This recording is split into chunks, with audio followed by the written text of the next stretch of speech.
July the 26th, Senator Bob Packwood of Oregon revealed the details of a tentative Republican plan to raise cigarette and alcohol taxes and cut the deduction for state and local taxes.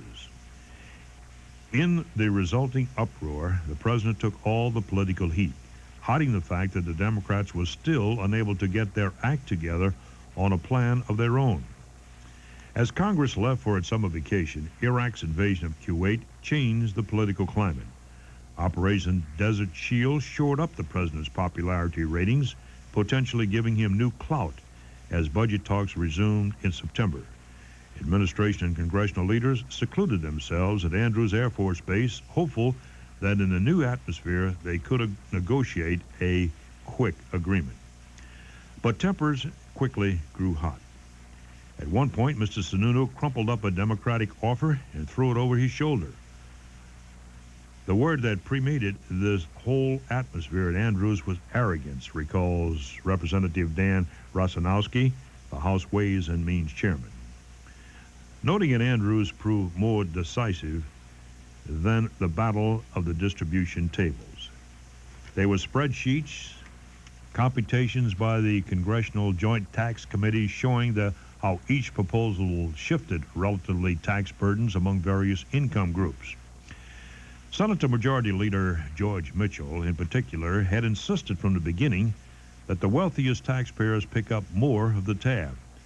Now, the nearly instant availability of the distribution tables cast every offer and counteroffer in terms of fairness between rich and poor. And every plan involving a cut in the capital gains tax invariably showed a windfall for the rich. Mrs. Dorman and Sununu angrily attacked the charts. This methodology could not withstand serious academic scrutiny, Mr. Dorman charged. The Democrats leaked a copy of the distribution tables to the news media, making the fairness issue public and intensifying the battle inside the bargaining room. After a meeting on September the 16th, Mr. Gephardt turned to Mr. Sununu, incredulous at his unyielding defense of the capital gains cut. Why would you want to help people making over $1 million? It's the American dream, Mr. Sununu snapped. The unwieldy meetings at Andrews finally broke up, giving way to meetings of smaller groups known as the Big Eight. The Democrats began wearing down Republican leaders of Congress who were desperate for a deal. Finally, on Thursday, September the 27th, the Democrats agreed to cave in on capital gains if the GOP agreed to increase the top tax rate to 32% from 28%. It was a one-time only offer, but the White House refused. Capital gains were dead. In return, Democrats quit pushing for higher tax rates.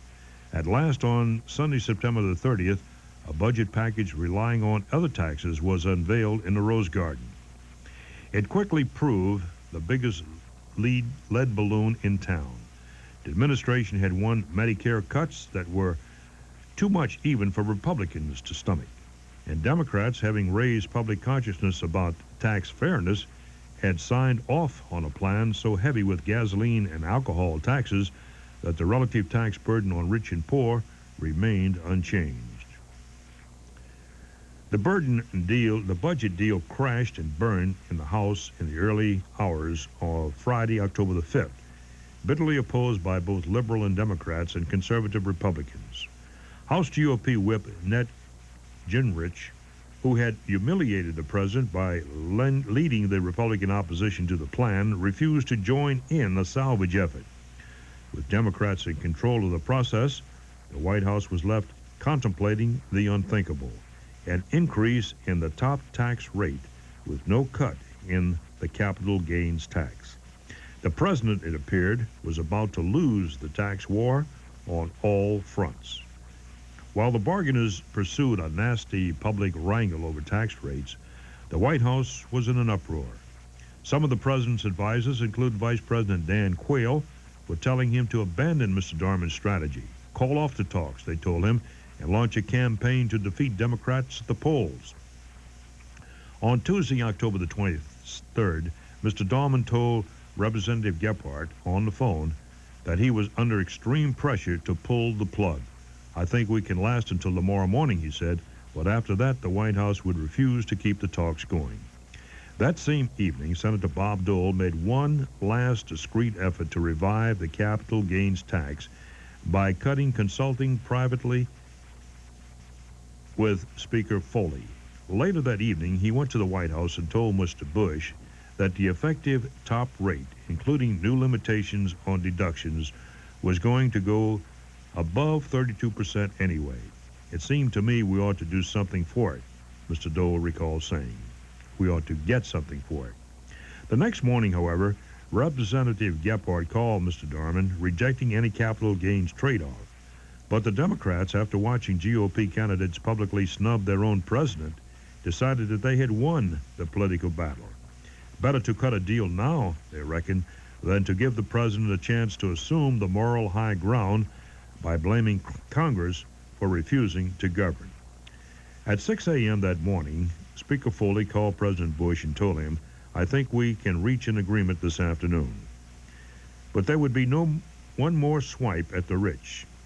The budget negotiators agreed to phase out the benefits of the personal exemption for the very affluent, effectively raising the top tax rate by an additional 2 percentage points or more for certain families. Mr. Darman spent the final 3 days of the great budget debate trying to shore up some of the spending cuts in the plan. At 6:30 p.m. Friday, October the 26th, just hours before the House was set to vote on the package, he arrived at Speaker Foley's office with a set of 15 such demands and remained until well past midnight. Then, at 1:30 a.m., Mr. Darman and Treasury Secretary Nicholas Brady paid a last visit to Mr. Roszkowski's hideaway in the Capitol in a final desperate effort to reduce the top effective marginal tax rate. Mr. Roszkowski refused. Rates for some families would leap to 34% from 28%. It was 27 months after Mr. Darman had failed to strike. Read my lips from Mr. Bush's acceptance speech. Mr. Darman insists the package will someday be viewed on substantive grounds as a victory for the president. The political cost was higher than it should have been, he says.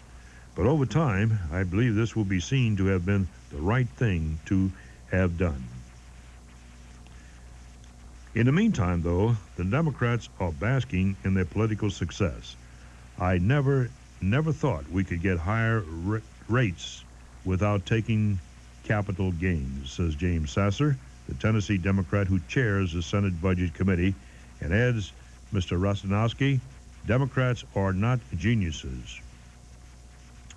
It was just Republicans screwing up so badly.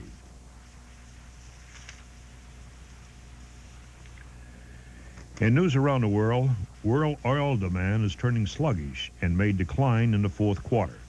The International Energy Agency said it put demand at an average of 54.1 billion barrels a day, down from 54.4 billion barrels a year ago.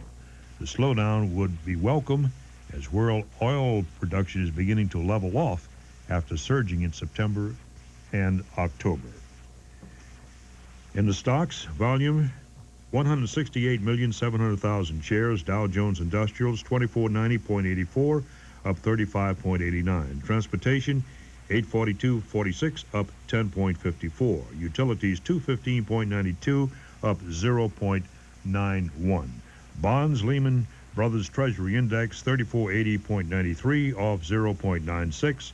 And commodities, Dow Jones Futures Index 127.83, off 0.04.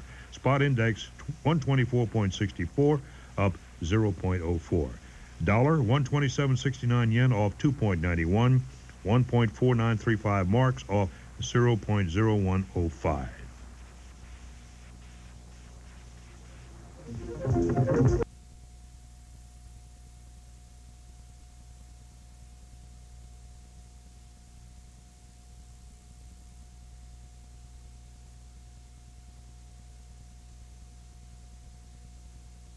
You to call when you need to